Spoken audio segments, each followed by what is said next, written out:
रूस और यूक्रेन युद्ध का सबसे खतरनाक पड़ाव।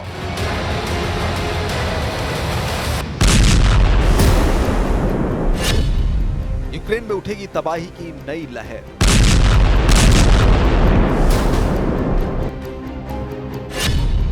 पुतिन की तैयारी अमेरिका और यूरोप पर भारी।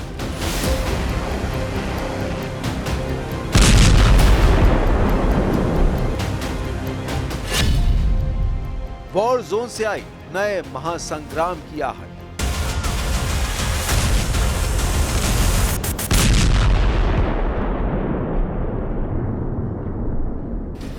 रूस और यूक्रेन के बीच जंग अब उस पड़ाव पर पहुंच चुकी है जहां से वापसी का कोई रास्ता नहीं है। अगर कोई रास्ता है तो वो है किसी की जीत का या फिर किसी की हार का, क्योंकि जो तस्वीरें यूक्रेन के शहरों से आ रही हैं वो यही बता रही हैं कि अब पुतिन की सेना ने यूक्रेन के खिलाफ अपने मिशन को पूरा करने की तरफ कदम बढ़ा दिया है। यानी अभी तक जो जंग की तस्वीरें दुनिया देख रही थी उससे भी भयानक तस्वीरें आने वाली हैं। अभी तक रूस की सेना ने अपने बारूदी तरकश के जिन हथियारों को छिपा रखा था वो अब बाहर आने वाले हैं और ये तस्वीरें इसी तरफ इशारा कर रही हैं। रूस और यूक्रेन की जंग अब उस खतरनाक मोड़ पर है जहां हर अगला कदम विनाश की एक नई कहानी लिख रहा है। I do not even know what to say, honestly. I work at a local market. We know all the local people. They used to shop with us. I have no words. All those children, we watched them as they grew in front of our eyes. It is so difficult, really tough. I have no words to describe it.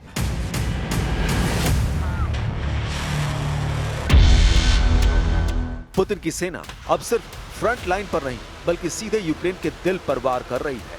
Kyiv से लेकर Kharkiv और Donetsk तक आसमान में सिर्फ मिसाइलों की आवाज है और जमीन पर मलबे के ढेर। महज एक हफ्ते में रूस ने हाई प्रिसिशन हथियारों और ड्रोन से 7 बड़े ग्रुप स्ट्राइक किए। टारगेट साफ थे, यूक्रेन की ताकत को जड़ से खत्म करना। हथियारों के कारखाने, एयरबेस, मिसाइल स्टोरेज डिपो और फ्यूल डिपो सब कुछ तबाह कर दिया गया। यानी यूक्रेन की उस ताकत पर हमला किया गया जिसका इस्तेमाल अब तक रूस के खिलाफ किया जा रहा था। इसी बीच रूस ने एक और बड़ा दावा किया है। रक्षा मंत्रालय के मुताबिक 23 से 29 अगस्त के बीच रूसी सेना ने डोनेस्क और निप्रोपेट्रोवस्क में 6 नई बस्तियों पर कब्जा कर लिया।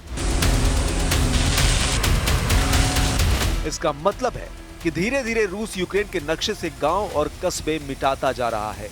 ये सिर्फ इलाकों पर कब्जा नहीं बल्कि मनोवैज्ञानिक दबाव भी है, क्योंकि हर बस्ती पर कब्जे के साथ यूक्रेन के लोगों में डर गहराता जा रहा है। लेकिन यूक्रेन भी चुप नहीं है। रूसी हमलों के कुछ ही घंटों बाद जेलेंस्की की सेना ने रूस के ब्रांस्क क्षेत्र में एक डीजल फ्यूल डिस्ट्रीब्यूशन स्टेशन को उड़ा दिया। ये वही स्टेशन था जो रूस के सैनिकों को ईंधन सप्लाई करता था। यूक्रेन का संदेश साफ था, अगर रूस हमारी सप्लाई लाइन तोड़ेगा तो हम भी रूस की सप्लाई लाइन को निशाना बनाएंगे। फिर भी जंग का पलड़ा भारी दिख रहा है रूस के पक्ष में। वजह साफ है, पोक्रोवस्क दिशा। यहाँ रूस ने करीब 1 लाख सैनिक तैनात कर दिए हैं। हथियारों का जखीरा जुटा लिया गया है और यूक्रेनी खुफिया रिपोर्टों के मुताबिक रूस जल्द ही इस दिशा में सबसे बड़ा जमीनी हमला कर सकता है।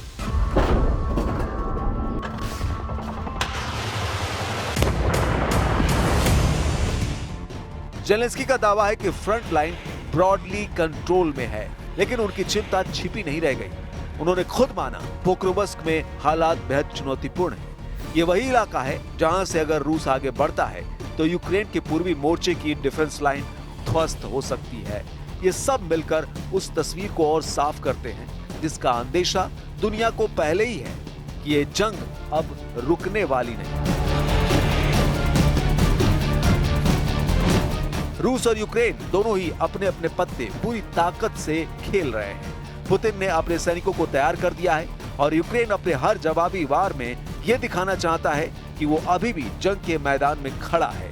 लेकिन सच्चाई यही है, जंग में जीत किसी बयान से नहीं बल्कि हथियार से तय होती है। और इस वक्त रूस के हथियार, रूस की ताकत, रूस की रणनीति सब यूक्रेन पर भारी पड़ रही है। आने वाले दिन इस संघर्ष को और भी भयावह बनाएंगे, क्योंकि अब तक जो बम गिरे वो सिर्फ शुरुआत थी। असली महासंग्राम अभी बाकी है और शायद यही वजह है कि यूक्रेन के राष्ट्रपति वोलोदिमीर ज़ेलेंस्की को इस आने वाली महातबाही का पता चल चुका है। Те, що ми хочемо, щоб ці гарантії безпеки від країн Європи, ключових принаймні, і від Сполучених Штатів Америки були підтримані парламентами відповідно і Конгресом, так, ми хочемо юридично зобов'язуючі гарантії безпеки. Ми не хочемо Будапештський меморандум. Ми не хочемо Мінські угоди. रूस और यूक्रेन की इस भीषण जंग में अब सबसे बड़ा सवाल उठ रहा है, यूरोप और अमेरिका की भूमिका कहां है? क्या पश्चिम ने यूक्रेन को अकेला छोड़ दिया है? पिछले एक हफ्ते में कीव पर हुई बमबारी ने पूरे यूरोप को झकझोर दिया, लेकिन यूरोपीय देशों की प्रतिक्रिया महज बयानबाजी तक सिमटी रही। ब्रिटेन ने रूस के राजदूत को तलब किया, फ्रांस ने गंभीर चिंता जताई, जर्मनी ने गहरी निंदा की, लेकिन जमीन पर कोई ठोस कदम नहीं उठाया गया। न सैन्य हस्तक्षेप, न कोई प्रतिबंधों की कड़ी, न ही रूसी तेल गैस पर कोई ठोस पाबंदी। नतीजा साफ है, यूरोप इस युद्ध में सिर्फ तमाशबीन बनकर रह गया है। ट्रंप के अमेरिका की स्थिति और भी अजीब है। व्हाइट हाउस की बजाय ट्रंप की पॉलिटिक्स इस जंग पर हावी है। ट्रंप खुद कह रहे हैं, I am not surprised, not happy, लेकिन ये नॉट हैप्पी यूक्रेन की रक्षा नहीं कर सकता। ट्रंप बार बार दावा कर रहे हैं कि अगर वो सत्ता में होते तो रूस यूक्रेन की जंग 24 घंटे में खत्म कर देते। लेकिन सच्चाई ये है कि ट्रंप की इस बयानबाजी से रूस और पुतिन को ही फायदा मिल रहा है। दरअसल यूरोप और अमेरिका की नाकामी दो स्तरों पर साफ दिख रही है। पहला, सैन्य मोर्चे पर यूक्रेन लगातार हथियारों और गोला बारूद की कमी से जूझ रहा है। यूरोपीय देश वादा करते हैं, लेकिन डिलीवरी देर से होती है।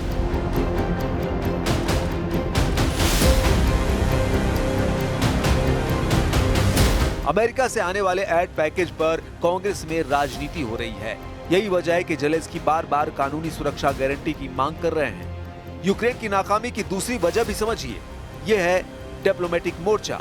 पश्चिमी दुनिया रूस पर दबाव बनाने के लिए पूरी तरह नाकाम रही है। पुतिन लगातार हमला कर रहे हैं, नए नए इलाके कब्जा कर रहे हैं और यूरोप की चेतावनियों को खुलेआम नजरअंदाज कर रहे हैं।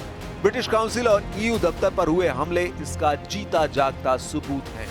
जब अंतर्राष्ट्रीय संस्थाओं तक पर हमले हों और फिर भी पश्चिम सिर्फ चिंता जताए, तो ये सीधे सीधे फेल्योर है। Домагатися миру через силу, цей термін він був озвучений президентом Трампом, ми його повністю підтримуємо. Неможливо сьогодні щось робити без припинення вогню. І те, що сталося минулої ночі, це є фактом. Я мав можливість навіть продемонструвати пану Віткофу фото, що сталося, фоторуйнування, загибель наших людей.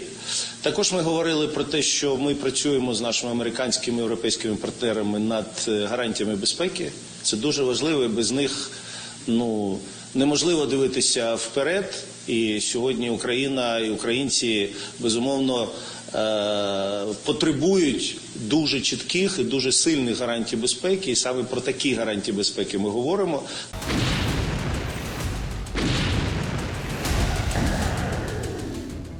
ट्रंप और यूरोप की ये कमजोरी रूस के लिए एक मौका है। पुतिन जानते हैं कि पश्चिम थक चुका है, अमेरिका अपनी राजनीति में उलझा है, यूरोप अपनी आंतरिक समस्याओं, इमिग्रेशन, इकोनॉमिक क्राइसिस और एनर्जी सिक्योरिटी से जूझ रहा है। ऐसे में अगर रूस यूक्रेन में और आगे बढ़ता है तो उसे रोकने वाला कोई नहीं होगा।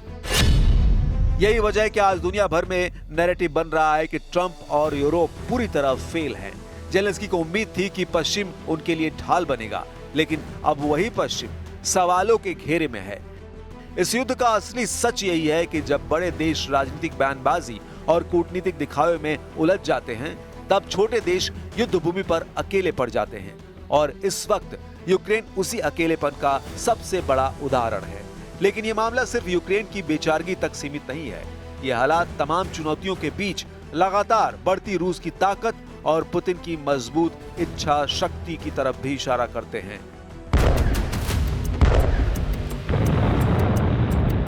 रूस यूक्रेन युद्ध के इस लंबे संघर्ष में एक सच्चाई अब साफ दिखाई दे रही है। पुतिन हर कदम सोच समझकर, रणनीति बनाकर और धैर्य से उठा रहे हैं। यही वजह है कि आज जंग के मोर्चे पर रूस का पलड़ा पहले से कहीं ज्यादा भारी है। पुतिन की सबसे बड़ी ताकत है उनका धैर्य और विजन। उन्होंने न तो युद्ध में जल्दबाजी दिखाई और न ही अपने संसाधनों को एक झटके में झोंक दिया, बल्कि उन्होंने यूक्रेन को धीरे धीरे थकाने की रणनीति अपनाई। एक तरफ रूस लगातार नई बस्तियों पर कब्जा कर रहा है, दूसरी तरफ वो अपनी ताकतवर मिलिट्री इंडस्ट्रियल मशीनरी को एक्टिव कर चुका है। रक्षा मंत्रालय की रिपोर्ट के मुताबिक सिर्फ पिछले 6 महीने में रूस ने मिसाइल और ड्रोन प्रोडक्शन में 40% तक की बढ़ोतरी कर दी है। इसका मतलब साफ है, जितना ज्यादा युद्ध लंबा चलेगा उतना रूस को फायदा होगा। यही वजह है कि पुतिन अब हर मामले में हाई प्रिसिशन हथियारों और ड्रोन का इस्तेमाल कर रहे हैं। दूसरी ताकत रूस की ऊर्जा राजनीति। यूरोप ने रूस से गैस और तेल खरीदना बंद करने की कोशिश की, लेकिन सच ये है कि रूस ने नए बाजार ढूंढ लिए। चीन, भारत और एशिया के कई देशों में रूसी ऊर्जा की खपत लगातार बढ़ रही है। नतीजा ये कि रूस की अर्थव्यवस्था न सिर्फ टिकी हुई है, बल्कि उसके पास युद्ध को लंबा खींचने के लिए पैसों की कमी नहीं है। पुतिन की तीसरी ताकत है उनका घरेलू मोर्चा। जंग लंबी खिंचने के बावजूद रूस के अंदर पुतिन की पकड़ ढीली नहीं पड़ी। सरकारी आंकड़ों और पश्चिमी खुफिया रिपोर्टों के मुताबिक रूस ने पुतिन के समर्थन का ग्राफ 70% से ऊपर बना हुआ है। यही कारण है कि पुतिन अपने हर बड़े फैसले में बिना दबाव के आगे बढ़ पा रहे हैं।